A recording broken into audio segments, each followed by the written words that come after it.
Hello, hello, 190e live sur 365. Ce soir, j'ai envie de vous demander, c'est quoi une action payante quand on est entrepreneur et particulièrement quand on est web entrepreneur?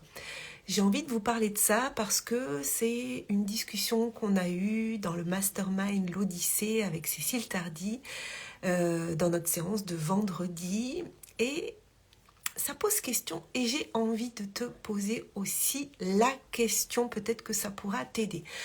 On a parlé la semaine dernière de discipline, on a parlé d'avoir des actions payantes, c'est-à-dire d'avoir un certain nombre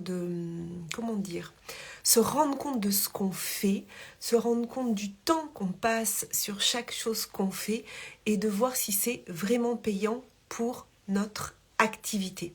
Je vais te donner 2 exemples.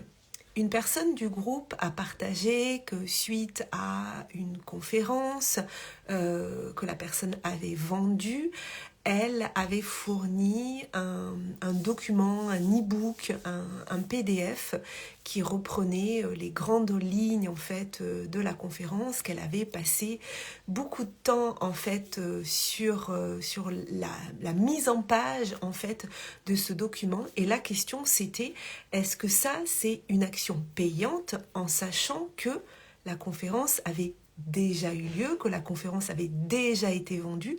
Donc, est-ce que de préparer cet e-book, c'était payant pour le développement de son entreprise? Alors, il y a eu discussion dessus et puis la personne s'est rendue compte que voilà, l'idée, c'était pas y passer trop de temps non plus. Et en même temps, l'idée, c'était pas de ne pas le faire. Parce que y a vraiment cette notion de satisfaction du client, de suivi du client, que si la personne elle est contente après la conférence d'avoir cet e-book, d'avoir cette synthèse, eh bien déjà elle va pouvoir revenir à d'autres conférences parce qu'elle sait que le travail est de qualité. Et puis comme le service client est bon parce qu'il y a un suivi même après la conférence, elle va pouvoir recommander la personne. Donc l'idée c'est toujours de voir c'est important de ne pas travailler que l'attraction, d'attirer les prospects vers nous pour ensuite les convertir en clients. Et puis une fois qu'ils sont clients, voilà, c'est bon, c'est fait. C'est de continuer à servir la personne et puis surtout d'être toujours dans cette démarche de je vais la servir jusqu'au bout. Et l'idée, c'est pas juste qu'elle achète, l'idée, c'est qu'elle rachète ou qu'elle recommande. Parce que j'ai envie de te dire, et je vais vraiment mettre les pieds dans le plat, n'importe qui peut vendre n'importe quoi du moment que c'est bien emballé. Et donc, n'importe qui peut vendre de la merde. Mais le truc qu'il y a, c'est que si tu vends de la merde, les gens ne vont pas racheter ensuite chez toi. Donc, c'est toujours penser que dans un processus de parcours client dans ton entreprise, il y a attirer à soi, il y a convertir et puis il y a livrer ce que tu dois livrer, mais il y a servir et servir sur la durée. Et la satisfaction cliente, elle est très importante. Et là, j'ai envie de te dire aussi que c'est beaucoup plus facile de revendre que de vendre. Quand tu as des clients qui sont déjà dans ton écosystème, ils sont déjà acquis. Attention, jamais les considérer comme acquis de manière définitive. Il faut toujours entretenir cette satisfaction du client. Mais si un client est satisfait de tes offres, il va racheter chez toi. Donc, tu n'as plus besoin d'attirer, en tout cas pour ce client. Tu as juste besoin de continuer à le servir. Alors que attirer de nouveaux clients, c'est beaucoup plus compliqué. Donc, toujours penser à cette notion de service. Donc, si on pense, est-ce que le fait d'avoir fait un e-book, un PDF qui suivait sa conférence, est-ce que c'était une action payante ou pas ? Même si ça ne lui a pas apporté la monnaie tout de suite sonnante et trébuchante, puisqu'il avait déjà vendu la conférence. Mais oui, c'est une action payante parce qu'on continue de servir le client qui va pouvoir racheter ou qui va pouvoir recommander. L'idée, c'est aussi effectivement de ne pas y passer des heures. Et c'est là où je vais arriver au deuxième exemple que je voulais te partager ce soir. Dans cette discussion qu'on a eue vendredi, moi à un moment donné, j'ai partagé dans le chat que je pouvais passer des heures sur Canva à préparer des visuels, à préparer voilà, des choses, du graphisme, tout ça. Pourquoi j'y passe des heures? Parce que déjà je trouve ça sympa, Canva, et puis parce que je suis pas graphiste, donc il y a des automatismes que je vais pas avoir. Et là, Cécile, très gentiment, mais c'est son rôle, et c'est vrai, hein, très gentiment, mais en même temps c'est son rôle de coach et de mentor de nous challenger un peu, parce que j'étais pas la seule à partager ça, nous a dit, non mais c'est sûr, hein, vous avez raison, vous pouvez passer des heures dessus. Maintenant, à savoir, est-ce que vous êtes bénévole ou est-ce que vous êtes chef d'entreprise? Déjà, première chose, et elle nous a dit, mais si vous êtes chef d'entreprise et que vous entrez dans votre bureau et que vous voyez donc vous en train de passer des heures sur Canva, imaginons qu'on soit salarié de notre patron, donc vous voyez, on est les deux.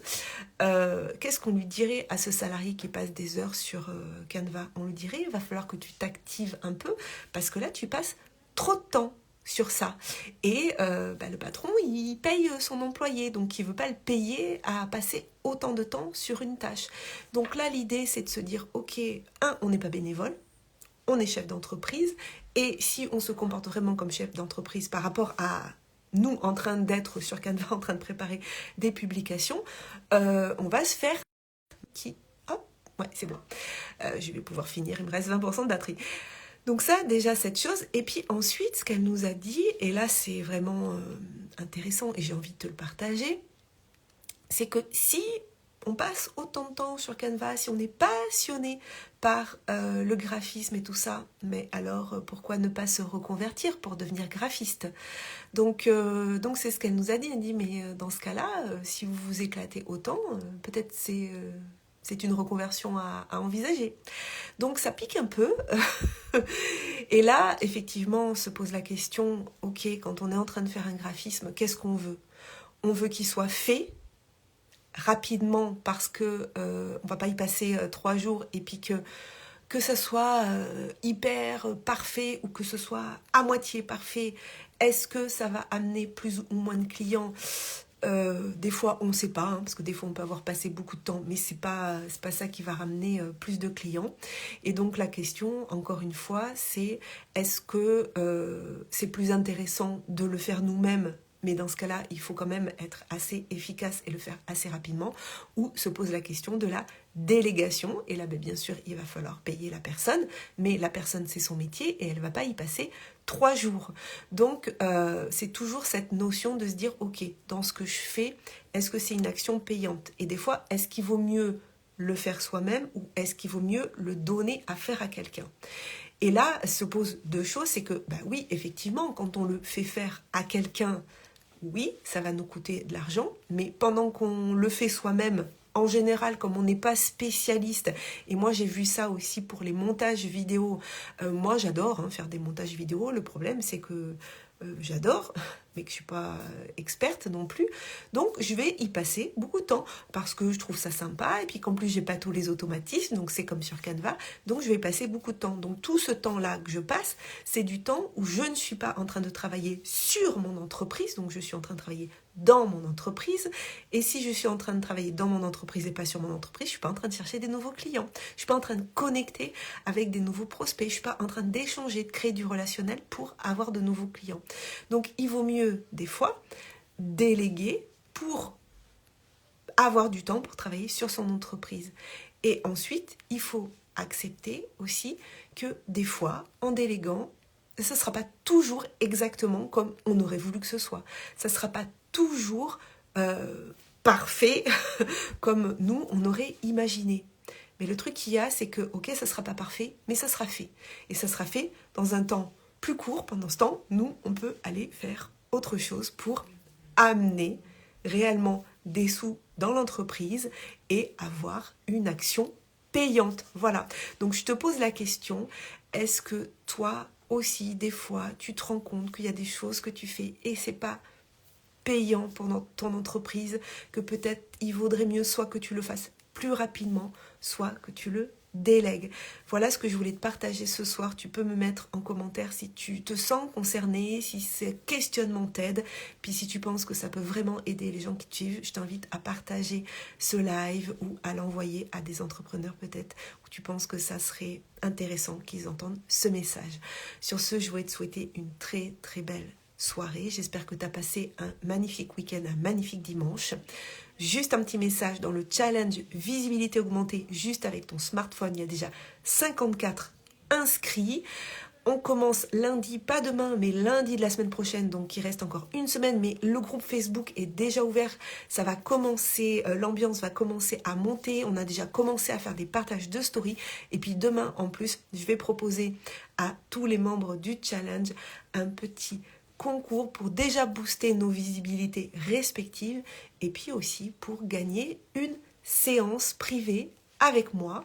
Je vais donner les conditions du concours demain dans le groupe Facebook dans lequel on va pouvoir échanger et se soutenir. Si tu as envie de participer à ce challenge pour recevoir donc cette mini-formation de 5 jours pour apprendre comment booster ta visibilité grâce à la vidéo, même si tu es allergique à la technique, eh bien je t'invite à nous rejoindre. Tu as le lien dans ma bio, sinon tu peux aussi me le demander par message privé. Prends soin de toi et puis je te retrouve demain. Bye bye.